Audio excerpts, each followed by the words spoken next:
Hey, Barrett Edelstein here, your celeb expert and your celeb savant. Celeb Savant is a weekly entertainment show. We have long-form career retrospective type interviews with celebrities, singers, actors, and industry experts. Will Burkart is a Los Angeles-based stand-up comedian and actor. After growing up in the San Francisco Bay Area, at just 21, moved out to Los Angeles and quickly established himself as one of the hardest working young comics on the scene. Thanks to the massive popularity of his stand-up clips on social media, Will's fan base has skyrocketed over the past few years, amassing over 500,000 followers and more than 150 million views.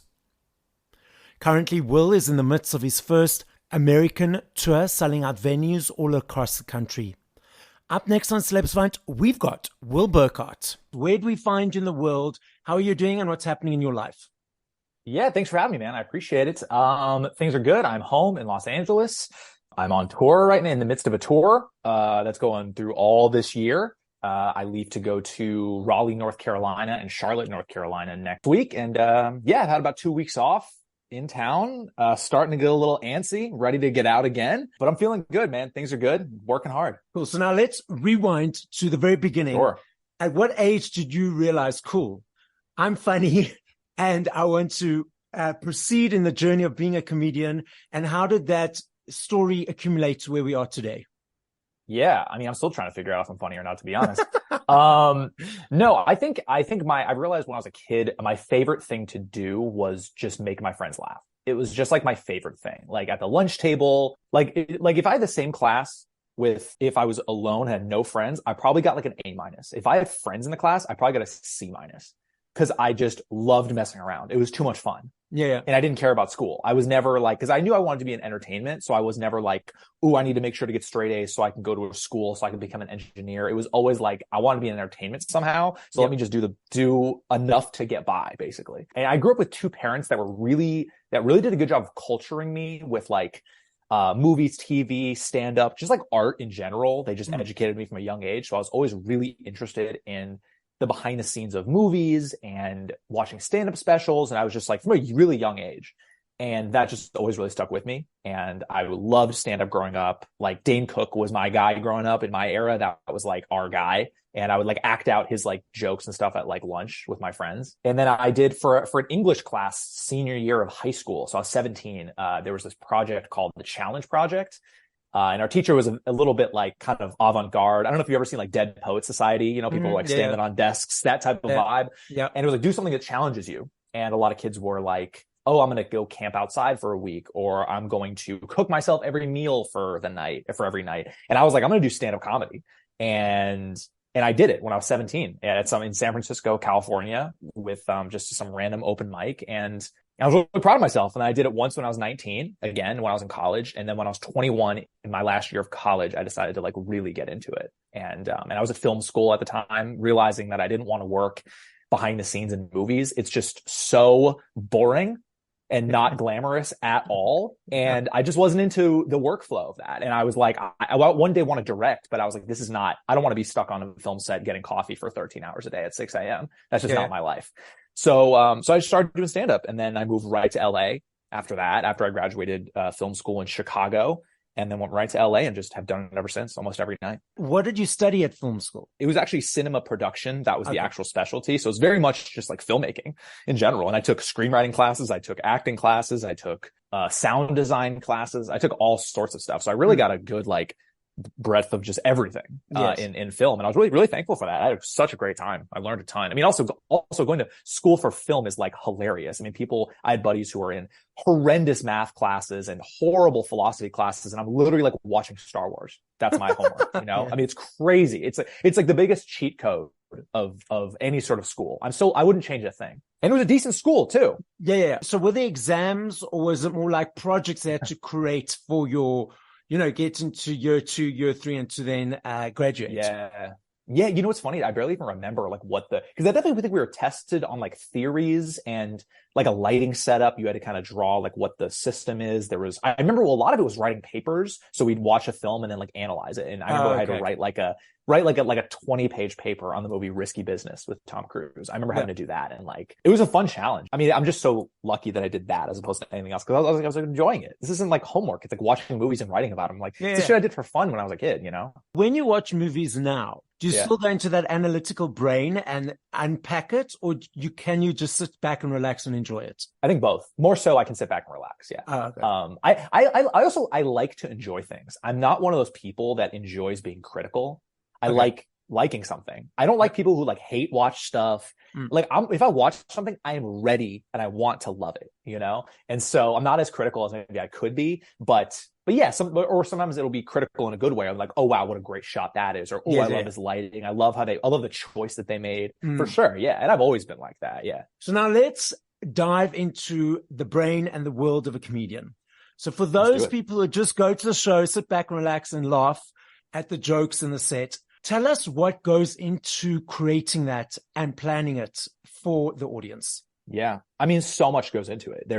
It's like a science. It really is. I mean, the first thing is just, it takes so many years to get comfortable on the stage. That's like the first thing, is being able to be up there and talk to people, and public speaking, which is most people's like number one fears. It's the first thing is just being comfortable. And then you take the comfortability, which I always kind of had because I did a lot of acting in my younger life and my college life. So I was always very comfortable talking in front of people. And then from there, it's like you try to translate what I think is funny to make you go, oh, I agree. That's the whole thing, is you get someone to relate to what you're saying and be unexpected. Because something's funny when you don't see it coming. That's all of comedy, basically. Yeah. You have to do it and go to these open mics so much to get a sense of how to write a joke and what people respond to through a ton of failure. You just have to fail so much and then when you get a glimpse of something like, oh, this works, now I need to do more of that, basically. And you just keep iterating on that for years and getting more comfortable, studying stand-up, how people structure a joke, and you just get more comfortable. The key is that you just have to keep doing it. And that's all it was. It was people quit so easily because they realize how hard it is. It's hard to do well. It's hard to get shows. It's hard to have fun. It's dark. It gets sad. It's so hard. Bombing on stage is insane. It's a crazy thing to do. And so you just have to, like, if you keep doing it, like anything, you just get better. Yes. Like, I'm sure as an interviewer, I'm sure you've done it now a bunch of times where you're so much more comfortable than you were the first time. Right. Yeah. So I think that's a lot of what it is just like the repetition of just getting more comfortable and figuring out what people will respond to in a way. So that's kind of like the big scale of how I look at stand up. Those periods of times when you kept on failing and failing and failing at, open mic nights and that, what was the thing that got you up and said, okay, I'm going to do it again. I'm going to practice and get more and go more, instead of saying, okay, I can't do this? I mean, there were moments where I was like, is this too hard for me? This could be too sad. I don't know if I'm enjoying this very much. I wanted to be successful so badly that I didn't care. I also, what helped me is that I knew that everybody went through the same thing. My situation was not unique to myself. Everyone is bad at it at first. And it's just how it works. You're just so rarely, unless you're like Dave Chappelle or Eddie Murphy at 17, you're not going to get up and just be so funny. You're just not. Yeah. And unless you're like a genius, right? I've just always wanted to be successful. And in my mind, being successful is like touring and headlining as a comedian, have people pay to come see you. That's what I wanted. I was like, I just want to get to that point. And so I wanted that so badly that I said, I'll do whatever it takes to get there, and take whatever lumps, whatever losses it takes to get there. Cause I wanted it so badly. That feeling was more at the surface than, oh, this is sad. This hurts my feelings when I'm bombing. That feeling is more important to me. So how long did it take you to get to that point? Of like touring and headlining? Let me do the math. It would be, I'd say about 8 years. Oh, wow. About 8 years. And so this year, 2023 is the first year where I am touring as a headliner. And that started in basically like January is when I consistently started doing it. So and I started, in October of 2014. So a little over 8 years to get there. You do obviously your headlining shows as touring. Do you ever do a show where it's a bunch of comedians together, one after the next, and each of you have like 10 or 15 minutes to perform? Oh yeah. I've 2 of those tonight. Yep. All the time.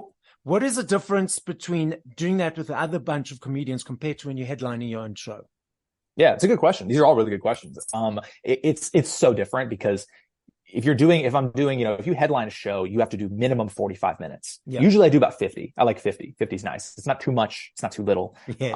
And so if I'm doing 10 minutes, it's like mainly it's so much less material and you have way less time to like kind of breathe and explore the space and maybe talk to a few people. It's like, if I'm going to do 10 minutes, like I'm on a mission and I'm working on a specific few things in that 10 minutes. Right. And what's different is that the big difference actually is that most of the time people don't know who you are. So you have to win them over. It's harder to win them over. If I do my shows, most of the people know who I am. So they already like me. The base level of, I like this guy enough. I like him at some level. I may not love him, but I've seen maybe one video that I like. So I'm already like ready to be like, I think I like this guy. But if you go up in front of a room of people that have no idea who you are, those first few minutes, you need to basically convince them. You need them to earn your trust.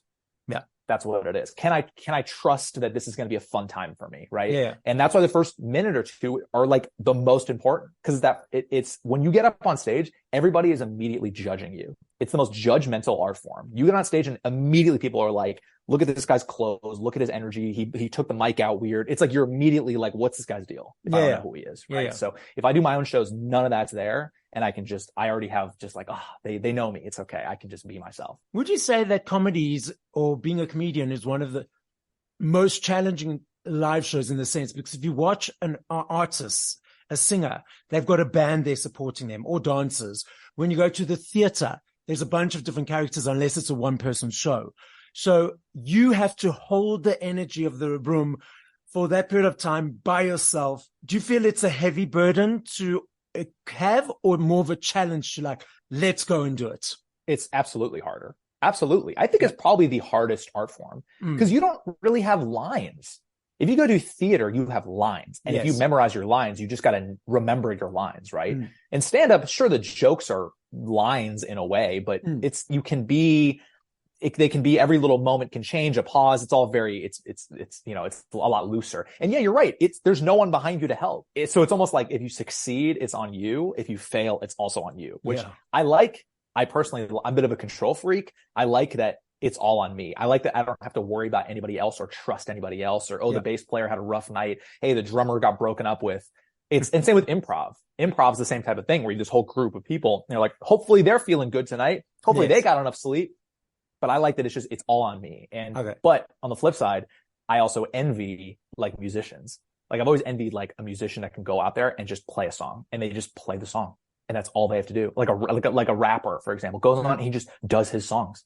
That's awesome. He can be drunk. He can be fucking high. Excuse my language. I mean, he can be I envy that so much. I have to be so dialed in and so locked in that like, I cannot do that. Some people do, and maybe I will when I'm been doing it for longer, but I envy the looseness of the other artists because you just can't do that. I am so meticulous in everything I do the day of a big show. I'm like, with my caffeine intake, my alcohol intake, like everything is how much weed I smoked the night before. I'm very like, I wish I was a musician so I don't have to worry about that.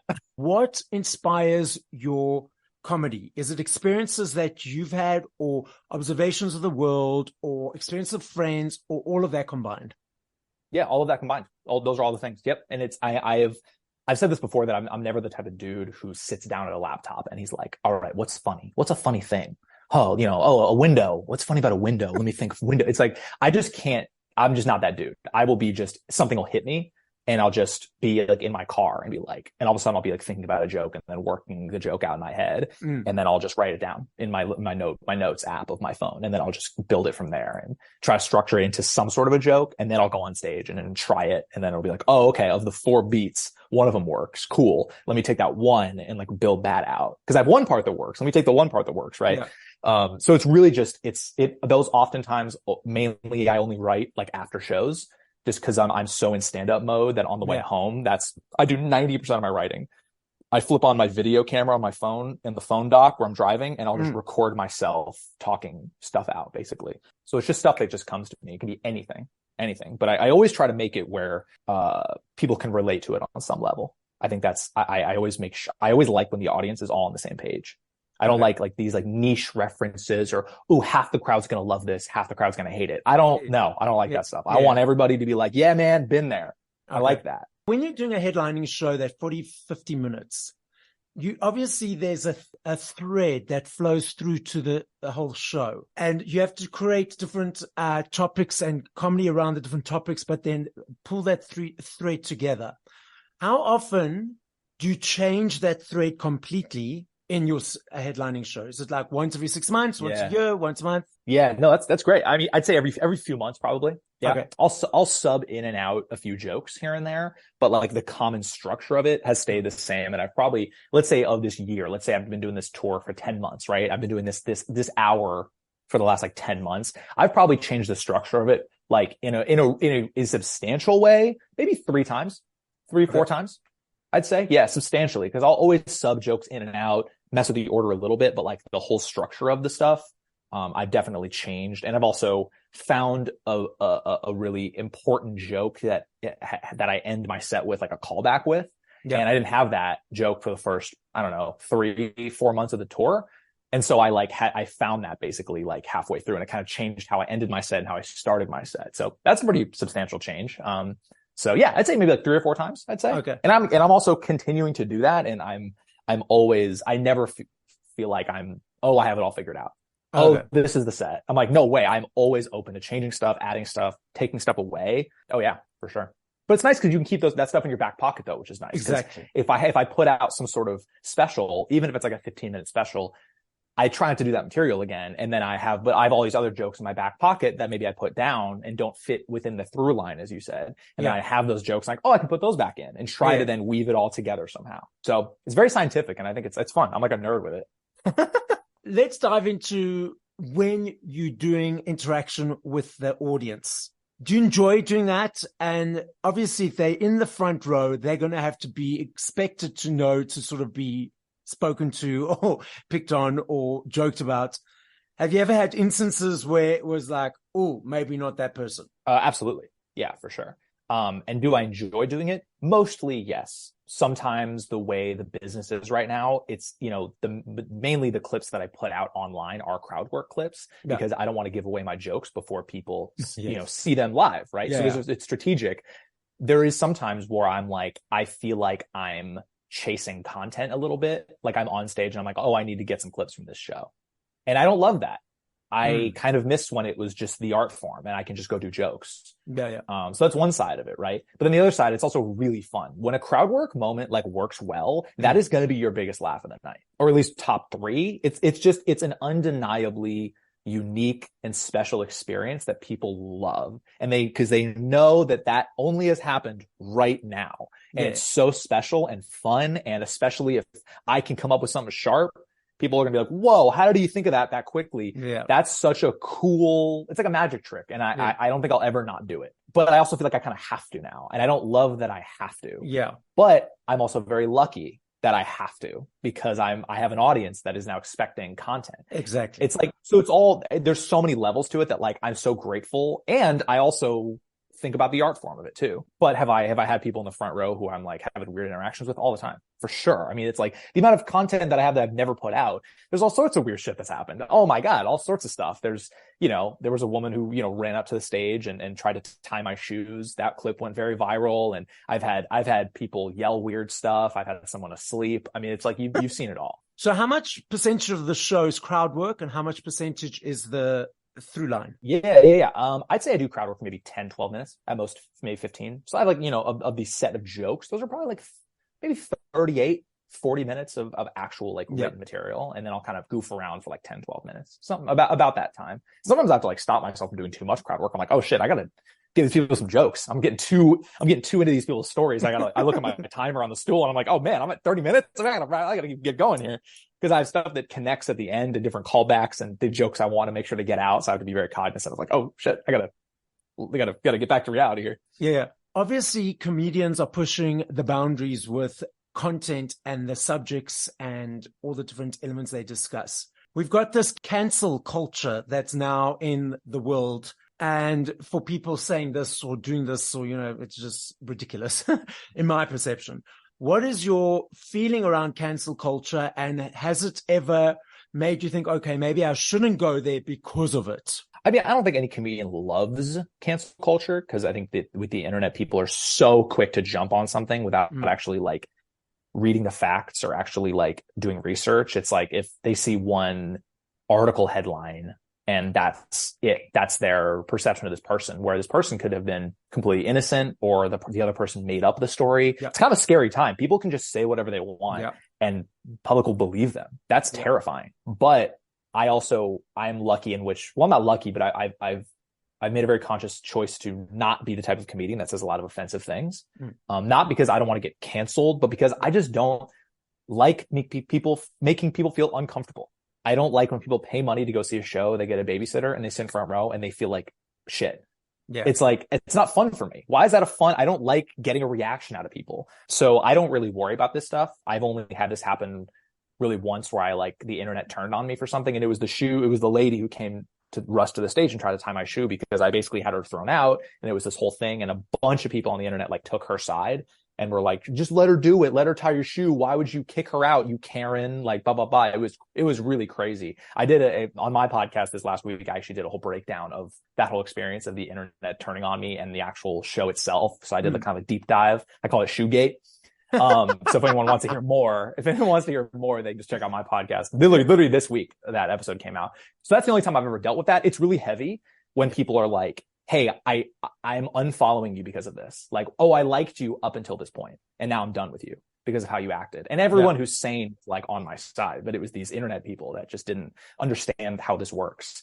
So I've definitely been a part of it, and it sucks. It's really heavy. It's not fun to see like a ton of negative comments. It really like affects you for sure. Of course. But again, I'm not the type of dude who's trying to like say the craziest thing and like get people to go, oh, it's like, that's just not who I am. Yeah. I want people to have fun. Are you still doing acting besides comedy work? Yeah, for sure. I just do auditions every once in a while. I don't work super hard at it.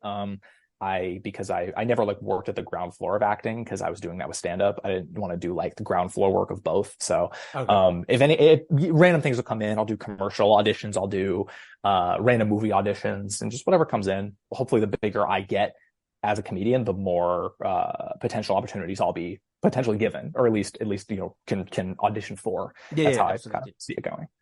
And do you enjoy obviously being on a movie set behind the scenes is boring, but sometimes also on being in front of the camera because it's hurry up and wait, makeup, hair. And you just have to work lines and this angle, that angle. So do you get bored with that, or is it okay for you? It's fine. Especially if you're on like a nice set where people are, there's a bit of a budget and you're being treated well. Like, it's fine. I mean, you're right. The waiting is like annoying. And especially as comedians, like we're not used to doing it. You don't show up to a show and wait for 6 hours. Like you're waiting for like an hour at most. Right. So we're used to like, I don't even like going to a show and waiting around. I like to go to a show and immediately get on stage and then leave. Like that's what I would love to do. I don't want to talk to anybody. I want to just go do my job and get out of there. So acting is like a lot of just the opposite.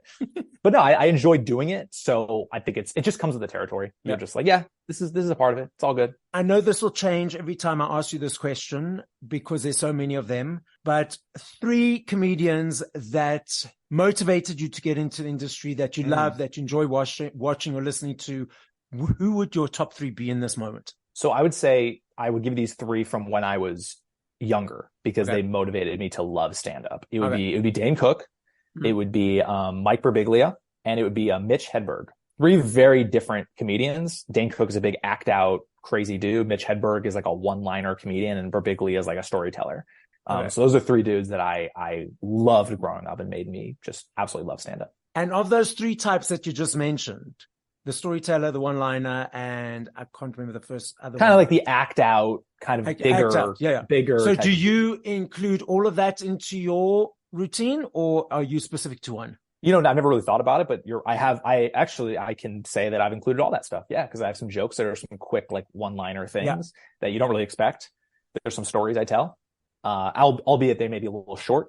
They may be a minute and a half. That's still a story. And then stuff.